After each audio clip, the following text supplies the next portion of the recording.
नमस्कार, आप सभी का स्वागत है हमारे यूट्यूब चैनल सीजीजी की यादों में। तो इस वीडियो में हम अति महत्वपूर्ण 100 प्रश्न कवर करने वाले हैं जो कि एग्ज़ाम के लिए बहुत ही महत्वपूर्ण होने वाला है। ठीक है, वीडियो को अंत तक देखिएगा। पहला प्रश्न देख लेते हैं।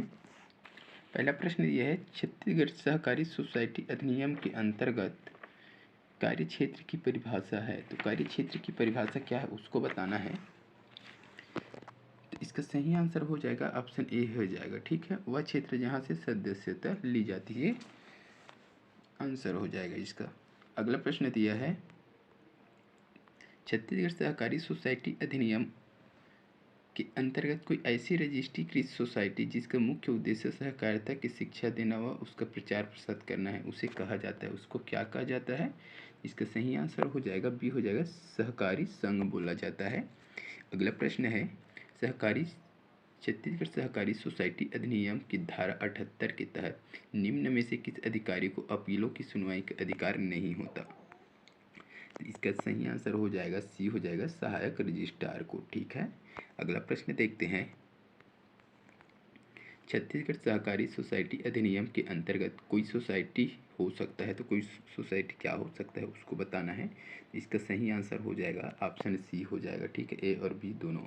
तो परिसीमित दायित्व वाली और अपरिसीमित दायित्व वाली, यह दोनों तरह का हो सकता है। ठीक है, अगला प्रश्न है, छत्तीसगढ़ सहकारी सोसाइटी अधिनियम के अंतर्गत सोसाइटी रजिस्ट्रीकरण की शर्तें निम्न में से कौन सा सही है। तो सोसाइटी की जो रजिस्ट्रीकरण के लिए जो शर्त रखा गया है उसमें से कौन सा सही नहीं है, सही है उसको बताना है। ठीक है, तो रजिस्ट्रीकरण के लिए क्या होना चाहिए उसको पूछा गया है। इसका सही आंसर हो जाएगा ऑप्शन ए हो जाएगा। ठीक है, 1 और 2 दिया है। तो एक में क्या है, जिस सोसाइटी की सदस्य कोई अन्य सोसाइटी हो। ठीक है, और दूसरा दिया है, सोसाइटी कम से कम 10 सदस्यों से मिलकर बना होती है। दोनों शर्तें हैं। ठीक है, अगला प्रश्न देखते हैं। प्राथमिक सोसाइटी में महिला आरक्षण के संबंध में कौन सा कथन सही है। तो महिला आरक्षण के संबंध में कौन सा कथन सही है उसको बताना है। तो इसका सही आंसर हो जाएगा ऑप्शन बी हो जाएगा। प्राथमिक सोसाइटी में रजिस्ट्रीकरण के समय कम से कम 33% महिला सदस्य होना अनिवार्य है। ठीक है, यह आवश्यक है। अगला प्रश्न देखते हैं। रजिस्ट्रार किसी सोसाइटी के रजिस्ट्रीकरण का आवेदन प्राप्त होने की तारीख से कितने दिन के भीतर विनिश्चय करेगा। रजिस्ट्रीकरण के आवेदन जब प्राप्त होता है उसके कितने दिनों के भीतर कितने दिनों के अंदर रजिस्ट्रार जो है उसका विनिश्चय करेगा उसको बताना है। तो इसका सही आंसर हो जाएगा ऑप्शन सी हो जाएगा, 45 दिनों के भीतर। ठीक है, अगला प्रश्न है, छत्तीसगढ़ सहकारी सोसाइटी अधिनियम की धारा 10 के तहत सोसाइटी को निम्न में से किस शीर्ष के अधीन वर्गीकृत नहीं किया जा सकता। तो इसका सही आंसर हो जाएगा ऑप्शन डी हो जाएगा, संवर्धन के वर्गीकृत नहीं किया जा सकता। बाकी संघीय सोसाइटी, साधारण सोसाइटी, संसाधन सोसाइटी इसमें किया जा सकता है ना। अगला प्रश्न देखते हैं। सोसाइटी की उपविधियों का कोई संशोधन तब तक विधि मान्य नहीं होगा जब तक, इसका सही आंसर हो जाएगा सी हो जाएगा। ठीक है, जब तक क्या नहीं होगा, जब तक इस अधिनियम के अधीन रजिस्टर में दर्ज न किया गया हो और प्रस्तावित संशोधन की 4 प्रतियां रजिस्टर को न भेजी गई, तब तक क्या नहीं किया जा सकता, संशोधन नहीं किया जा सकता। अगला प्रश्न देखते हैं। सोसाइटी की उपविधियों के संशोधन के लिए निर्देश दिया जा सकता है यदि, तो इसका सही आंसर हो जाएगा बी हो जाएगा। ठीक है, यदि रजिस्ट्रार के आदेश हो तो, है ना। अगला प्रश्न देखते हैं। यदि कोई पंजीकृत सोसाइटी अपने पते को परिवर्तित करती है तो वह इसकी सूचना कितने दिनों के भीतर रजिस्ट्रार को भेजिए। तो इसका सही आंसर हो जाएगा ऑप्शन बी हो जाएगा, 30 दिनों के भीतर रजिस्ट्रार को भेजेगा अगर अपने पता में परिवर्तन करेगा तो। ठीक है, अगला प्रश्न है। छत्तीसगढ़ सहकारी सोसाइटी अधिनियम की धारा 29 के तहत किसी सोसाइटी के उन ऋणों के लिए जो किसी भूतपूर्व सदस्य के मामले उस तारीख को जिसको वह सदस्य न रह गया हो, उसकी संपदा का दायित्व कितने वर्ष की कालावधि के लिए बना रहेगा। तो इसके सही आंसर हो जाएगा इसका ऑप्शन बी हो जाएगा, 2 वर्ष के लिए बना रहेगा। ठीक है। अगला है, प्रत्येक सोसाइटी अपने सदस्यों के निःशुल्क निरीक्षण के लिए सोसाइटी के रजिस्ट्रीकृत पते पर निम्न में से क्या उपलब्ध कराएगी। तो इसका सही आंसर हो जाएगा सी हो जाएगा, ये 1 2 3 अंतिम संपरीक्षा तुलन पत्र, ठीक है, लाभ हानि खाता और साधारण सम्मेलन की कार्यवाही, ये तीनों क्या है उपलब्ध कराएगी। ठीक है। अगला प्रश्न देख लेते हैं, किसी सदस्य द्वारा किसी सोसाइटी में अपने अंश या हित का कोई अंतरण तब तक विद्यमान नहीं होगा जब तक क्या, तो इसका सही आंसर हो जाएगा ऑप्शन डी हो जाएगा। ठीक है, जब तक वह अंतरण उस सोसाइटी के किसी सदस्य को न किया जाए। ठीक है। अगला प्रश्न देख लेते हैं, किसी भी सोसाइटी में राज्य सरकार या किसी अन्य सोसाइटी में भिन्न कोई भी सदस्य, इसका सही आंसर क्या हो जाएगा, ए हो जाएगा। ठीक है, कोई भी सदस्य क्या, कोई भी सदस्य सोसाइटी की कुल अंश पूंजी के एक पंचमांश से अनधिक उनके ऐसे भाग से अधिक धारण नहीं करेगा जैसे विहित किया जाएगा। अगला प्रश्न देखते हैं, किसी विशिष्ट सोसाइटी के संबंध में बोर्ड में, तो किसी विशिष्ट सोसाइटी के संबंध में बोर्ड में क्या होता है उसको बताना है।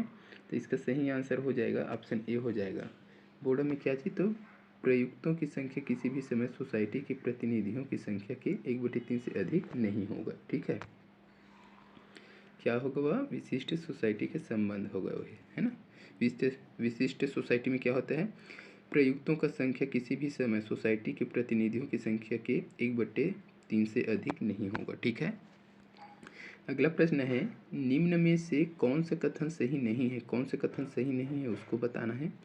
तो इसका सही आंसर हो जाएगा बी हो जाएगा, ये सही नहीं है, है ना। नाम मात्र के सदस्य केवल सोसाइटी के प्रबंधन में ही हिस्सेदार हो सकते हैं, ये गलत हो जाएगा, बाकी ये सभी सही हैं। ठीक है। अगला प्रश्न है, किसी सोसाइटी के सदस्य को निष्कासित किया जा सकता है यदि,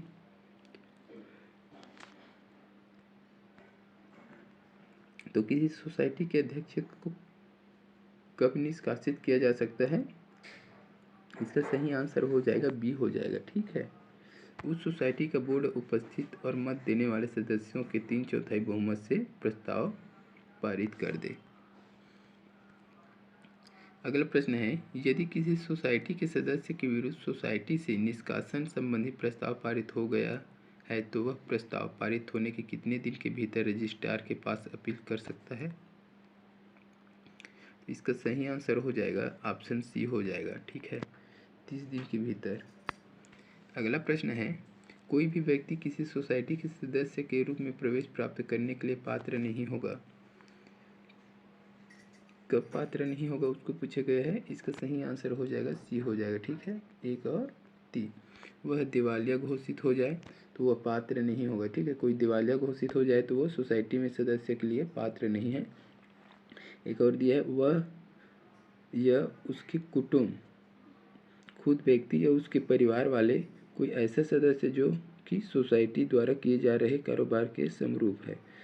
तो खुद या उसके परिवार के कोई लोग सोसाइटी जैसे से कार्य अगर कर रहा है तो वह भी सदस्य के रूप में प्रवेश नहीं कर सकता। ठीक है। अगला प्रश्न है, किसी सोसाइटी का अंतिम प्राधिकार किसमें निहित है। तो इसका सही आंसर हो जाएगा ऑप्शन बी हो जाएगा, सोसाइटी की साधारण सभा में। अगला प्रश्न है, संसाधन सोसाइटी के संबंध में कौन सा कथन सही है।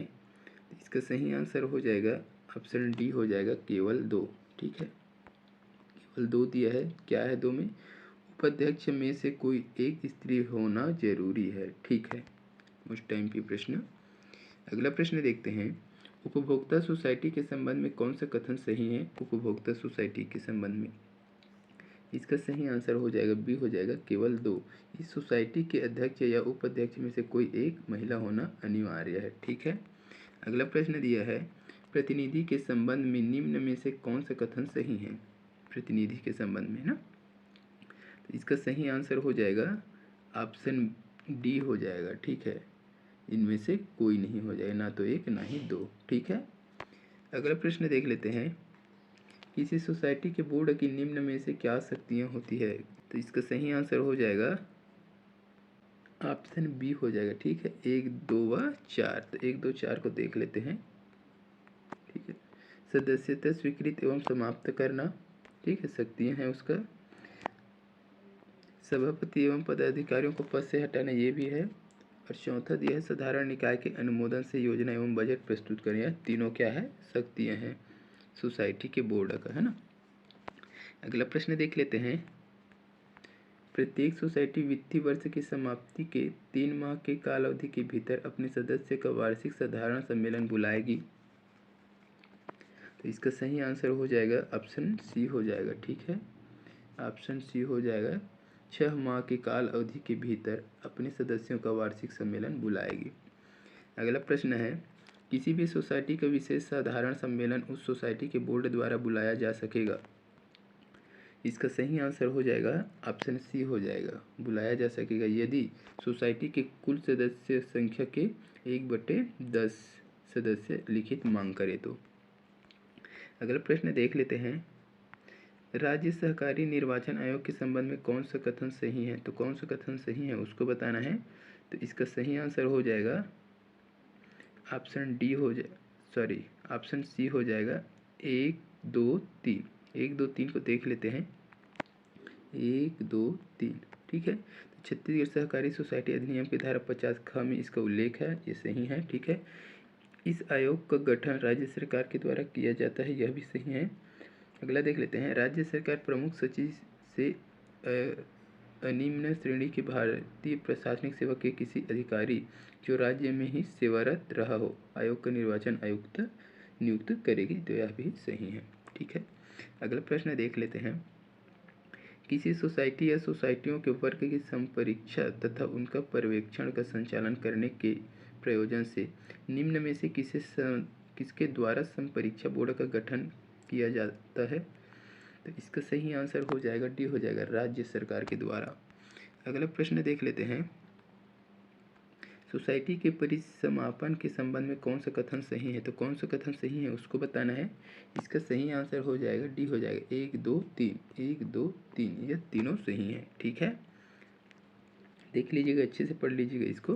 तो इस वीडियो में बस इतना ही। अगर वीडियो अच्छी लगी हो तो लाइक कीजिए, शेयर कीजिए। इसी तरह की वीडियो के लिए चैनल को सब्सक्राइब कीजिए। जल्द मिलते हैं अगले वीडियो के साथ, तब तक के लिए वंदे मातरम, जय हिंद।